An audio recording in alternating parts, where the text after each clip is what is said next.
if you're feeling overwhelmed with email in your business, I'm going to share with you some different things that you need to do to get your business ready for a client care representative. And hey, before we dive in, make sure you hit that like button and subscribe to my channel to be notified every time I post a new video. Somebody who can take care of all of your clients and all of the questions that they may have so that you can focus on doing what you do best. And that is showing up and serving your clients, whether that is through one-to-one coaching, through leading your group programs, to creating your courses and doing all of those live calls and live streams and trainings that you need to do to, again, serve your audience. So first, what's the difference between a virtual assistant and a customer care rep?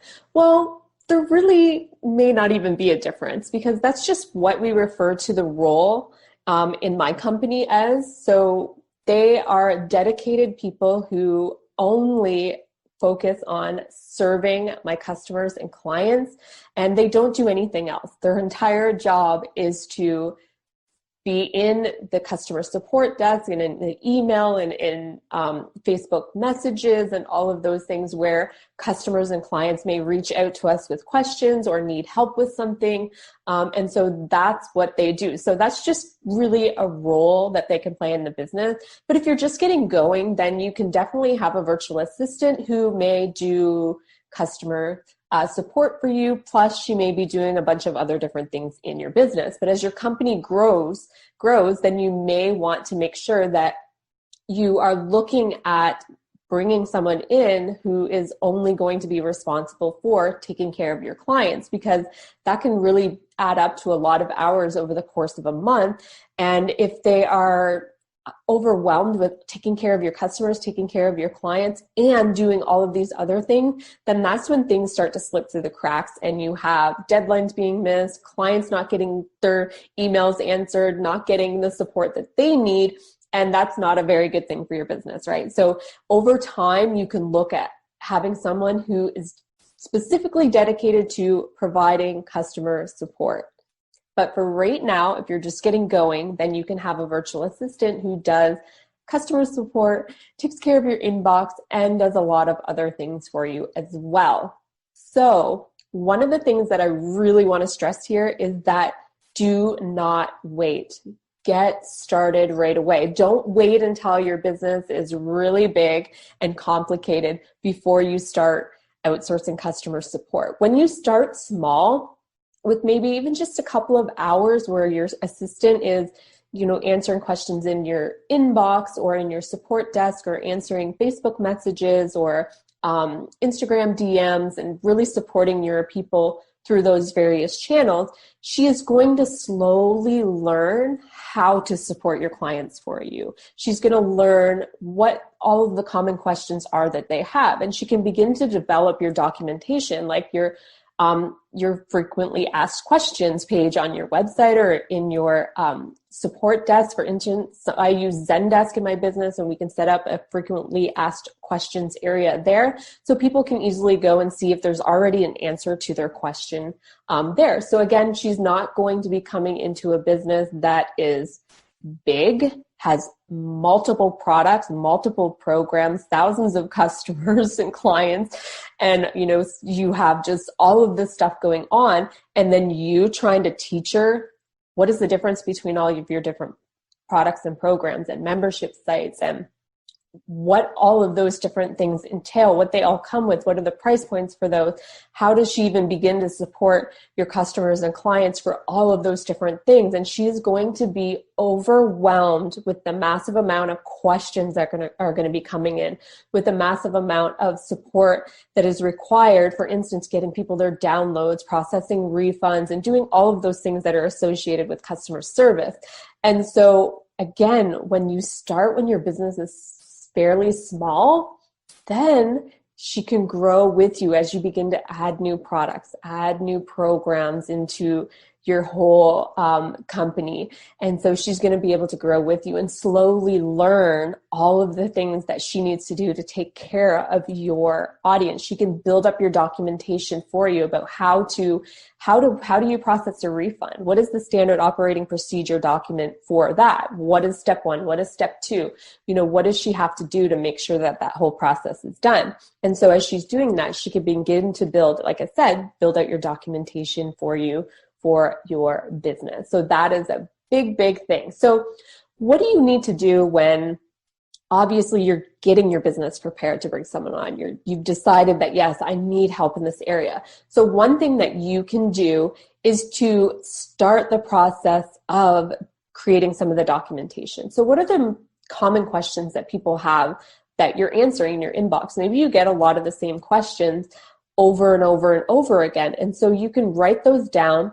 And maybe you've already sent replies. So go through your inbox and see, okay, so here's the frequently asked question. Well, here's the answer. And so you can give that to her to be able to refer to. So she has a script to answer, to respond with.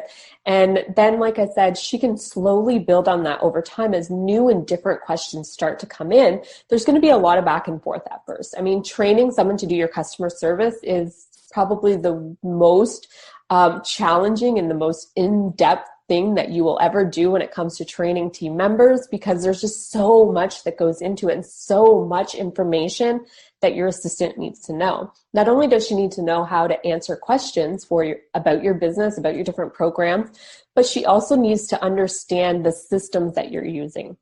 For instance, she needs to know the ins and outs of your shopping cart system. So if she has a customer that says, hey, I can't access my download, or hey, I need a refund, they need to know where they have to go into your shopping cart to process a refund. What are the steps to do that? So she has to learn all of that.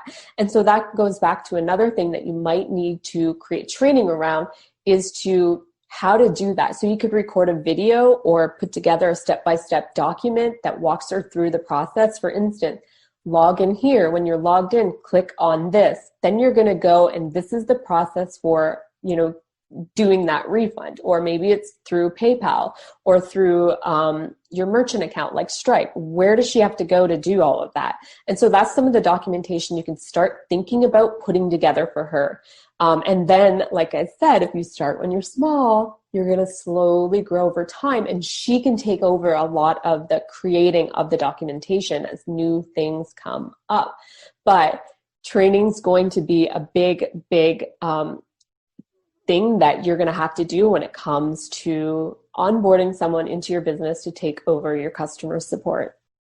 So another thing you're going to have to think about too is, what will your support hours be? Obviously, you don't want to be in your inbox at 2:00 in the morning answering questions and trying to keep up with all of the day-to-day in your business as well, and plus the creation and stuff. And your team really can't be in your inbox as well at 2:00 in the morning, right? Because they have a life, they have other clients that they're working with. And so you got to come up with some set hours for when she is going to manage your customer support.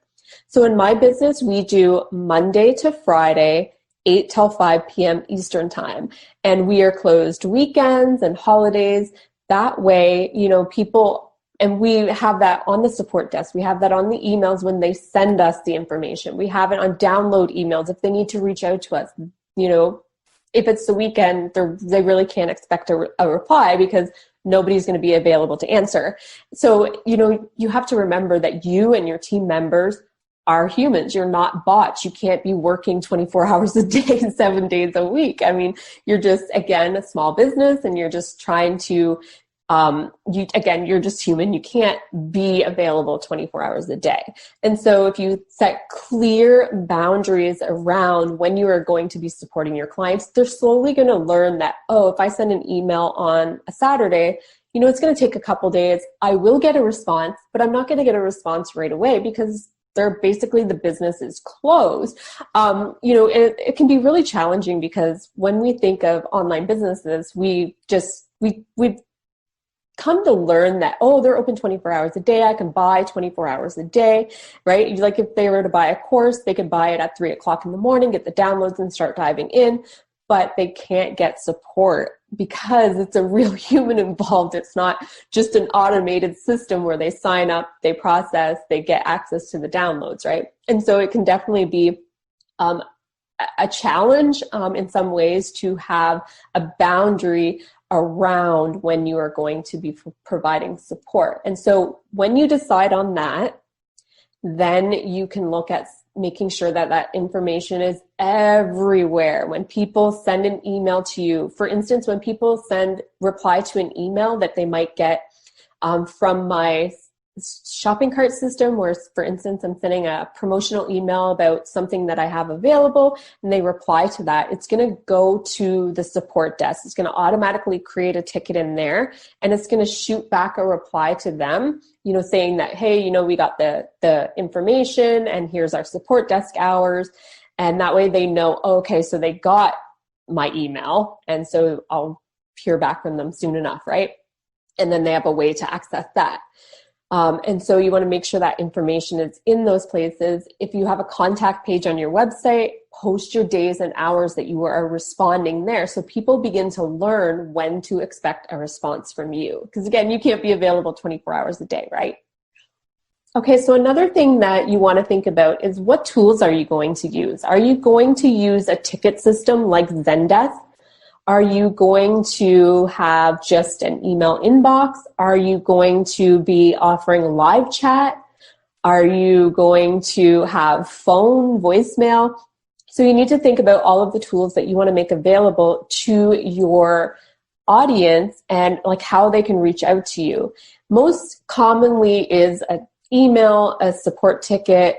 You may have live chat available. For instance, during a big launch, when people get to the sales page, they might be able to click on and start a live conversation with your assistant there, because she can help close sales for you in that way by just instantly answering questions people have while they're right on the sales page. So you might want to do that for some big launches, but you don't have to have that available all of the time. It could just be during specific promos that you have going on, when you know you're going to be sending a lot of traffic to a specific page and you really want to make sure that people feel supported and get their questions answered, so that they're going to click that buy button and buy from you.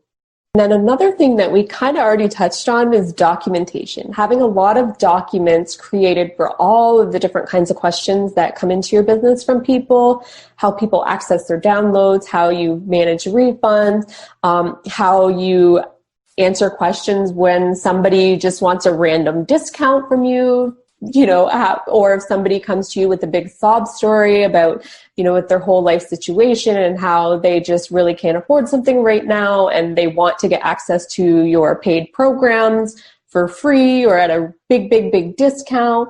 And is that something you do? How do you handle those situations? And so you want to have scripts created that your assistant can use to respond to those certain situations. And it's really best if you have a hand in those. A lot of times I will write responses for those kinds of things in my business. Or what I'll do is I'll ask them to, okay, so that question come in and they were unsure, how do I answer this? It's something new. I haven't answered a question like this before. What guidance do you have for me? And so I'll say to them, how about you send me what you think you should respond with, and then send it back to me, and we'll go from there. And so that way they are taking the initiative, coming up with a response, and then I can read it over and just make some tweaks and adjustments, or, we restart over based on, whatever I think of the response.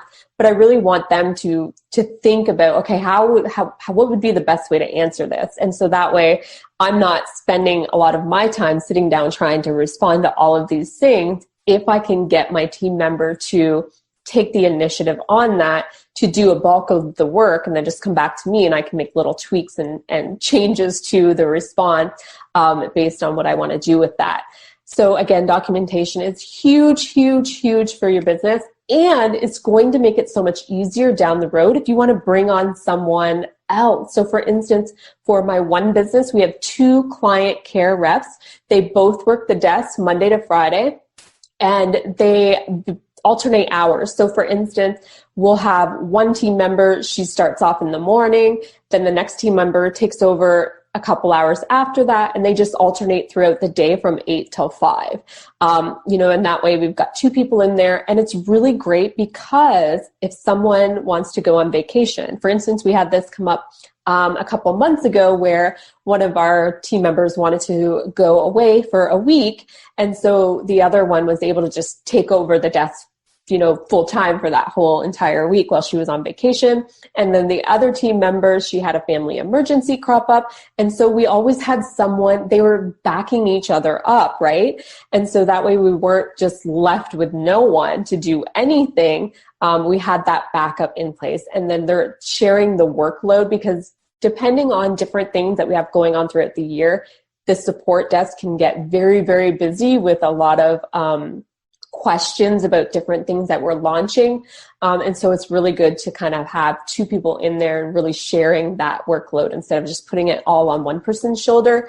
And I can't imagine what it would be like if all of a sudden she couldn't work. Who's going to answer all of our clients' questions? I mean, I don't want to be getting into the desk and doing that myself. I mean, I would if I had to, but that's something to think about. Long term, as your business is growing and you have more going on, you might want to have, dedicated people in there. Like you can even have 2 people just to back each other up. And so you're not going to be left without someone. So again, documentation, big deal. But it's also really important because if you had someone working with you for a while and all of a sudden that person decides, I'm going to be moving on and doing different things. I no longer want to offer customer service. I'm expanding my business. I'm just going off in a totally different new area. Or if you bring someone in and then they're just not working out, if you don't have any documentation, you're going to be starting from scratch with that person. So if you bring someone new in, then you can easily get them involved in the training, and they have all of these scripts to refer to, and they have, documentations and videos they can look at, so that you are not spending so much time going back and forth. They'll have a lot of the information in the training library that you have set up for your client care reps. All right, so I hope you enjoyed the tips. If you'd like to learn more about what else you can outsource in your business, in the video description below, I have a link to a free workbook that will help you look at all of the different things you can delegate in your business so that you can get rid of like 80% of the tasks that are on your plate, and so that you can free up your time to really focus on doing the stuff that you love in your business. So make sure you go and check that out.